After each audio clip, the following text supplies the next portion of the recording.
السلام علیکم ورحمۃ اللہ وبرکاتہ۔ دوستو، رمضان کے اندر لوگوں کے سامنے ایک مسئلہ یہ رہتا ہے کہ بھئی تہجد کی نماز کیسے ادا کرے۔ آج میں انشاءاللہ بہت مختصر آپ حضرات کے سامنے 2-3 منٹ کے اندر یہ ساری چیزیں سمجھانے والا ہوں کہ آپ تہجد کی نماز کیسے آسانی کے ساتھ پڑھ سکتے ہیں۔ تہجد کی نماز بہت پیاری نماز ہے۔ یہ ایک ایسا وقت ہے جہاں انسان کی ساری دعائیں اللہ پاک قبول فرماتے ہیں، اور اس وقت اللہ کے نبی صلی اللہ علیہ وسلم ہمیشہ نماز پڑھا کرتے تھے۔ یعنی تہجد کی نماز کی آپ نے ہمیشہ پابندی کی ہے، کبھی تہجد کی نماز آپ چھوڑتے نہیں تھے۔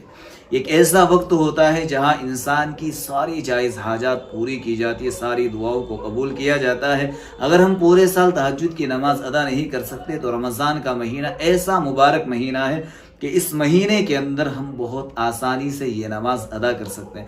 تہجد کی نماز کا دوستو طریقہ یہ ہے کہ آپ 2 سے 8 رکعت تک 2 کر کے پڑھ سکتے ہیں۔ 2 سے یعنی آپ 2 بھی پڑھ سکتے ہیں، 4 بھی، 6 بھی اور 8 بھی پڑھ سکتے ہیں۔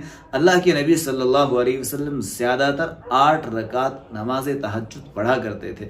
نیت آپ کو کیسے کرنی ہے؟ سیدھی سی نیت آپ کو کرنی ہے کہ میں تہجد کی نماز پڑھنے جا رہا ہوں یا پڑھنے جا رہی ہوں۔ سنت نماز ہے، آپ سنت کی نیت کریں کہ میں تہجد کی نماز پڑھنے جا رہا ہوں یا پھر پڑھنے جا رہا ہوں، جو 2 رکعت ہے۔ بالکل سمپل ہے، آسان ہے، جیسے ہم دوسرے نوافل ادا کرتے ہیں۔ یعنی پہلے آپ الحمد شریف پڑھیں گے، اس کے بعد آپ قل هو اللہ احد ملائیں گے، پھر پوری رکعت عام نمازوں کی طرح ادا کریں گے۔ پھر دوسری رکعت کے اندر پہلے الحمد شریف پڑھیں گے، اس کے بعد آپ قل اعوذ برب الفلق ملا لیں گے۔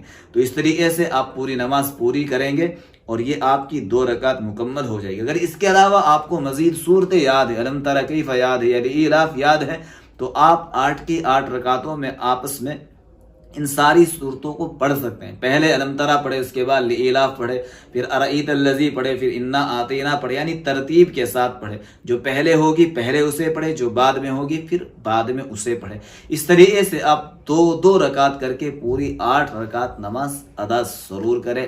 ایک ایسی نماز ہے جو آپ کی زندگی کے بہت سارے مسئلے حل کروا دے گی۔ پھر جب نماز سے فارغ ہو جائے تو دوستو 10 سے 15 منٹ اللہ کے سامنے ہاتھ اٹھائے، اللہ سے خوب مانگے، اور اگر ہو سکے تو اس وقت میں قرآن کریم کی تلاوت بھی ضرور کرے۔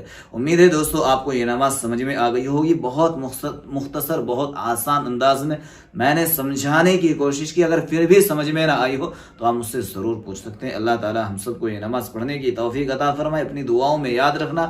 السلام علیکم ورحمۃ اللہ وبرکاتہ۔